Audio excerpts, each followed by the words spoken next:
At 7:48 this morning, Prince William issued a statement so direct, so uncompromising, that even those closest to the royal family momentarily stopped what they were doing. The future relationship between the Crown and the Duchess of Sussex has been conclusively determined. There will be no pathway for return.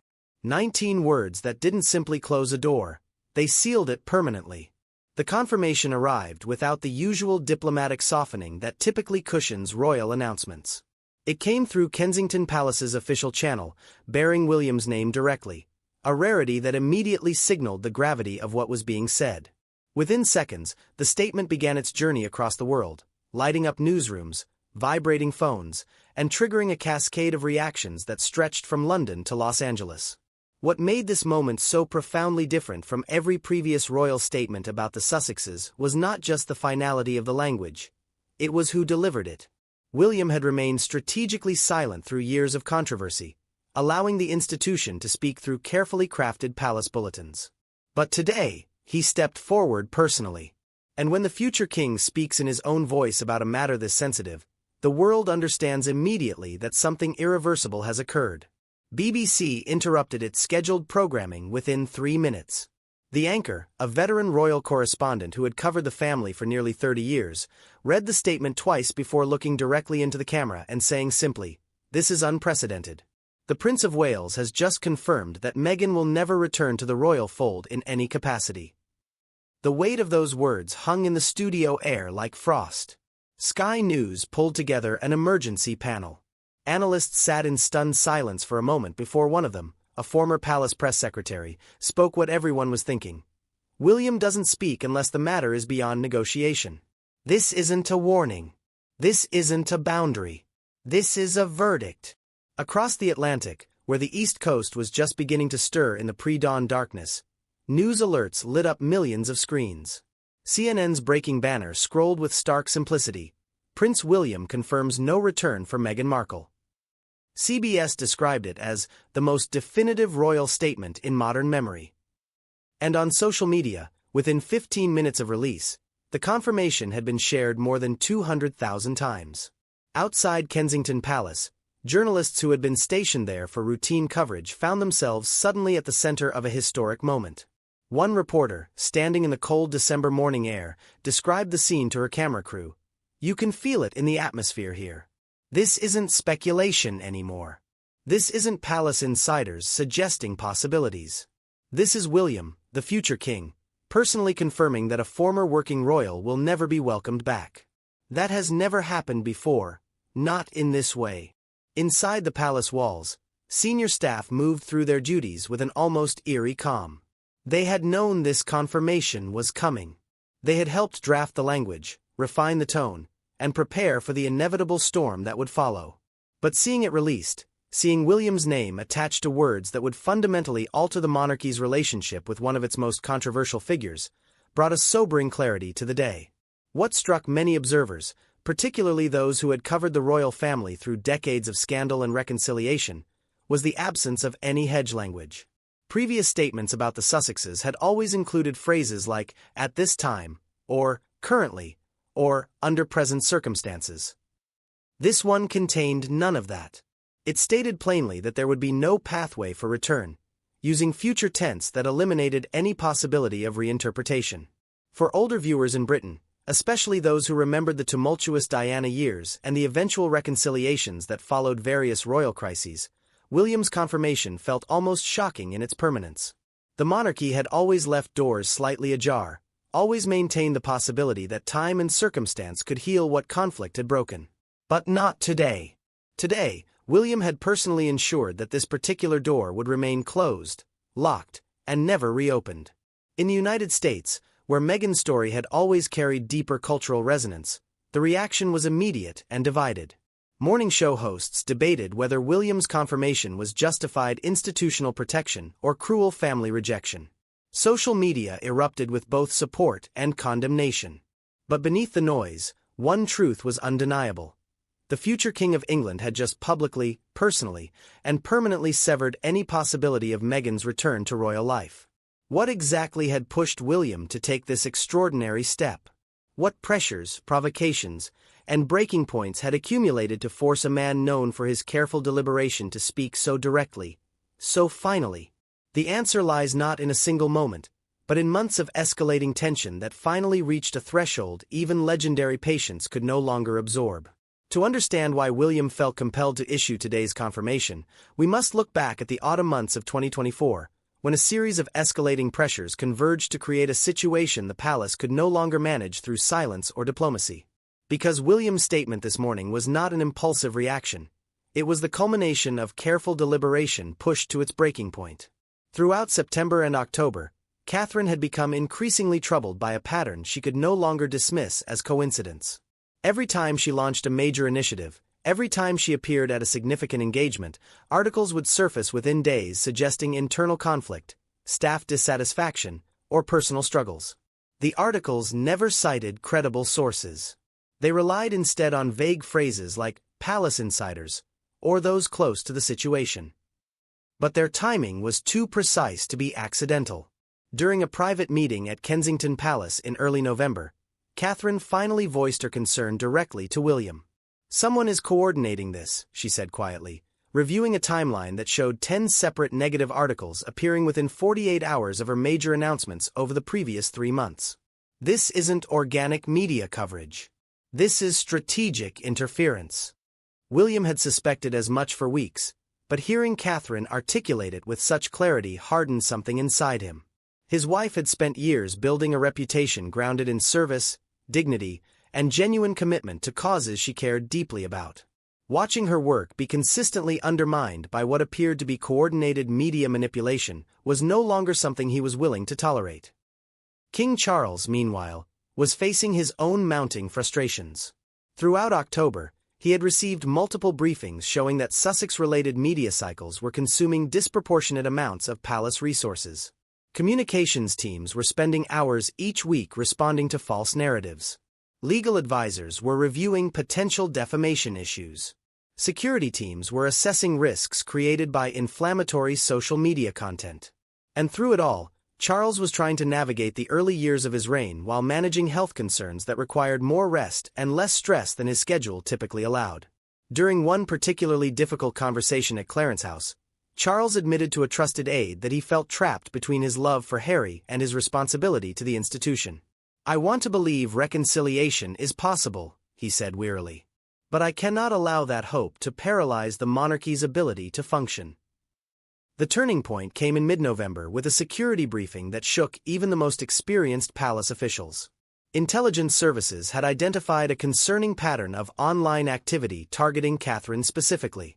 While most of it fell into the category of typical social media hostility, some content had crossed into territory that required formal assessment. Threats were being monitored, misinformation campaigns were being tracked, and the volume of coordinated negative messaging had reached levels that security professionals described as unprecedented for a working royal in the digital age. William received this briefing in a small, secure room at Kensington Palace. He read through the documentation slowly, his face growing darker with each page. When he finished, he looked up at the security director and asked one question: "How much of this traces back to pro-Sussex accounts?" The answer, delivered carefully but honestly, confirmed what William had suspected: a significant percentage. But perhaps the most damaging pressure came from international partners. The Foreign Office had been receiving discreet inquiries from diplomatic counterparts in Washington, Ottawa, and Canberra.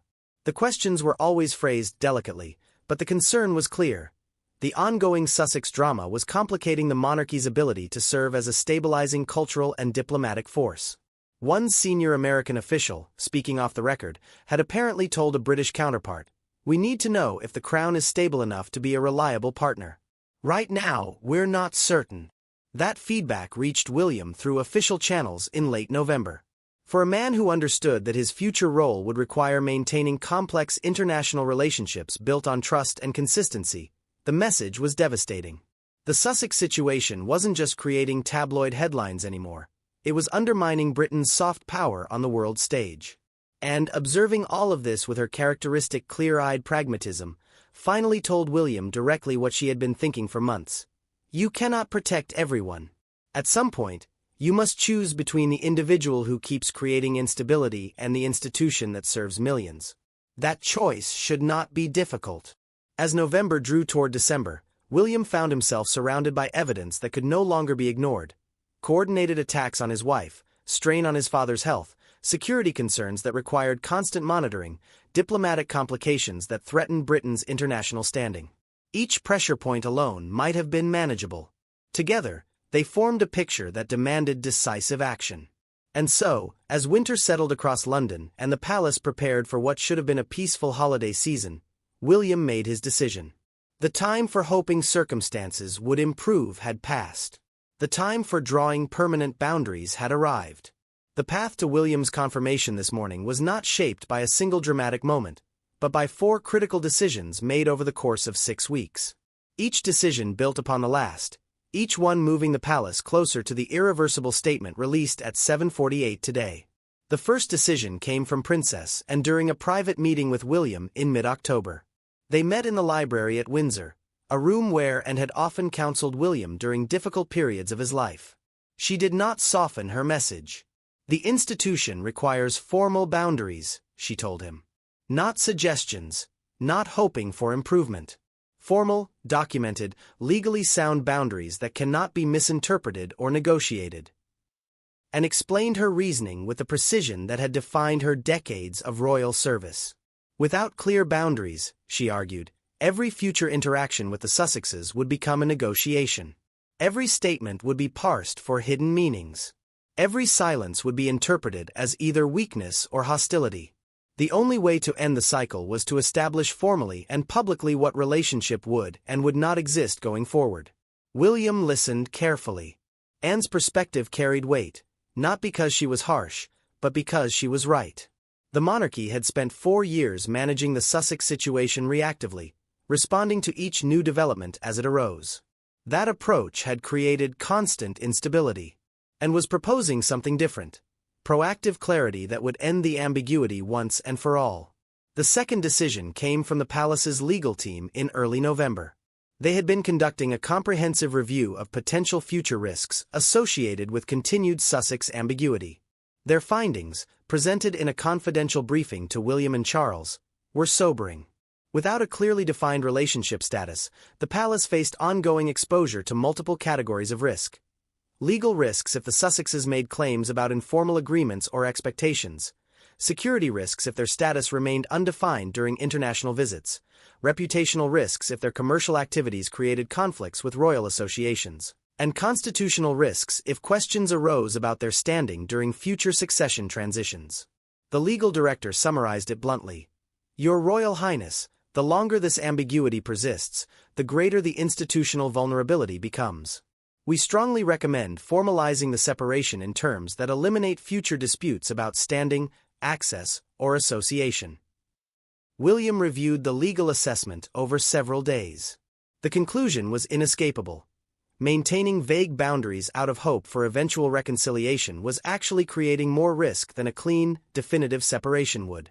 It was a painful realization, but it was also clarifying. The third decision emerged from an unexpected source: the Foreign Office. In late November, a senior diplomat requested an urgent meeting with palace officials. The message delivered was diplomatic in tone, but unambiguous in content. Britain's international partners needed confidence that the monarchy was stable and focused. The ongoing Sussex drama was eroding that confidence. The diplomat presented polling data from key allied nations. In all of them, awareness of royal family dysfunction had increased significantly over the past year. More troubling, confidence in the monarchy as a stabilizing institution had decreased among opinion leaders and policymakers, the very people whose support mattered most for diplomatic relationships. The Foreign Office wasn't demanding any specific action, but they were making clear that the Sussex situation had moved beyond being a family matter. It had become a foreign policy concern, and that meant the government, politely but firmly, expected resolution. William understood the implication immediately. His future role would require managing complex international relationships during an era of global instability. If diplomatic partners questioned whether he could manage his own family dynamics, they would question whether he could be trusted with larger responsibilities. The personal had become political in a way that could no longer be ignored. The fourth and final decision was the most personal. It came not from advisors or institutions, but from within William himself. Throughout November, he had watched Catherine navigate increasingly hostile media coverage with grace and strength. He had watched his father struggle under the weight of unresolved family conflict while trying to establish his reign. He had watched his children grow up in an atmosphere where their family was constantly dissected by strangers. And at some point during those long November weeks, William reached a threshold he had not known existed until he crossed it. He realized that his responsibility to protect his immediate family, his wife and children, had to take precedence over his hope for reconciliation with his brother and sister-in-law. It was not a choice he wanted to make, but it was a choice circumstances had forced upon him. During a private conversation with Catherine in late November, he voiced what he had finally accepted. "I cannot fix this," he told her, "and continuing to try is harming the people I can protect." Catherine, who had never once asked him to choose, simply took his and interjected with her characteristic bluntness.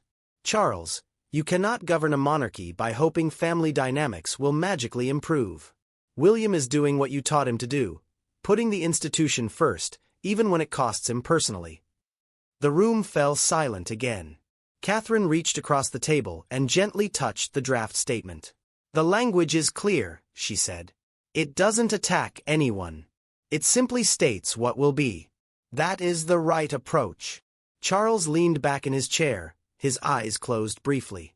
When he opened them, he looked at his eldest son with an expression that carried decades of complicated history. "You have my support," he said quietly. "Not because I want this, but because I trust your judgment." William felt something tighten in his chest, but he kept his voice steady. "Then we proceed. The statement will be released tomorrow morning at 7:48. It will carry my name directly, and it will end the uncertainty." The meeting concluded shortly after. As the others left, William remained in the study, staring at the draft statement.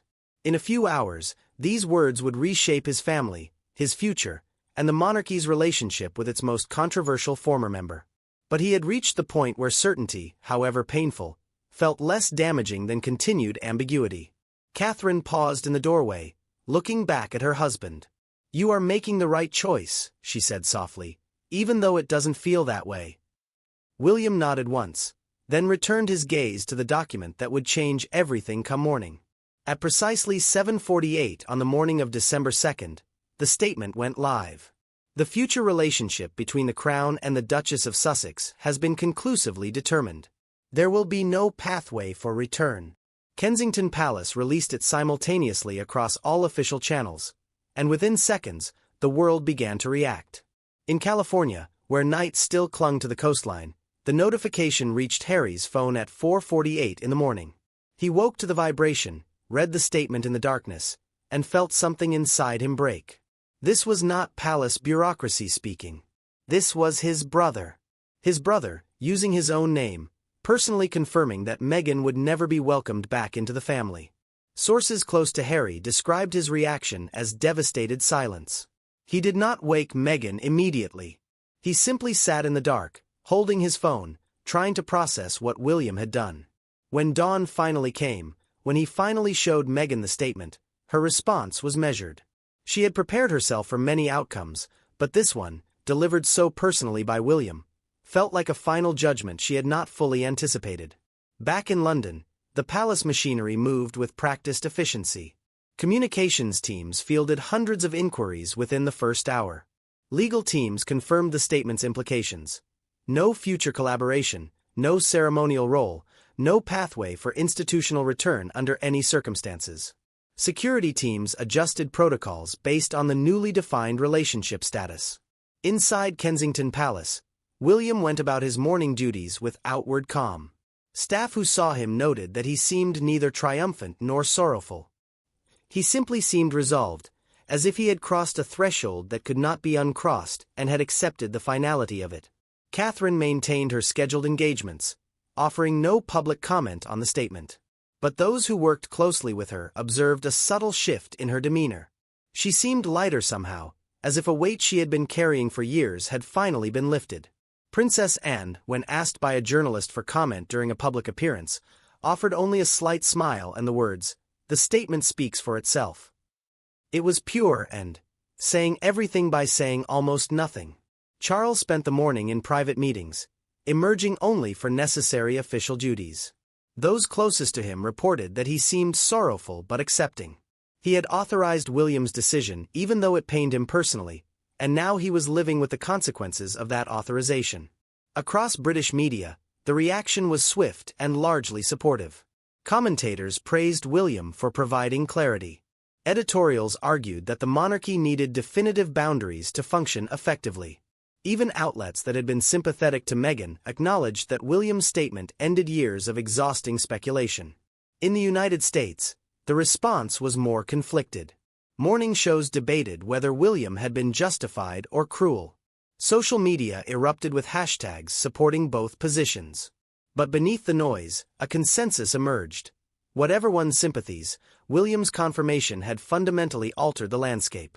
This was no longer a paused relationship. It was a conclusion. By midday, palace officials confirmed that no further statements would be issued. The matter, as far as the Crown was concerned, was closed.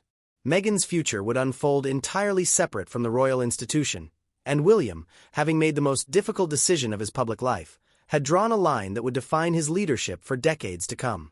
As the December daylight faded over London and the full weight of William's confirmation began to settle, a stark reality emerged for Meghan Markle.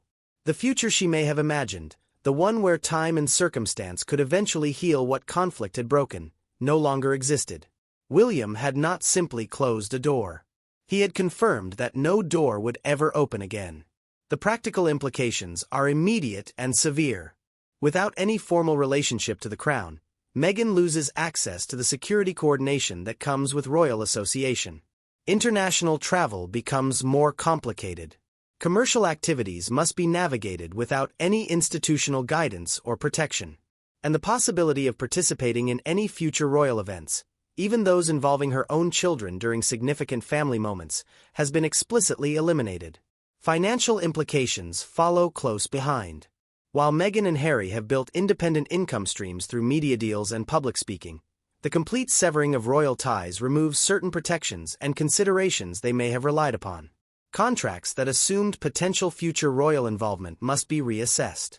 Partnership opportunities that banked on maintaining some connection to the institution have lost their foundation. But perhaps most significantly, William's confirmation removes any strategic ambiguity Meghan might have used in her own narrative building. She can no longer position herself as someone who might return if circumstances changed.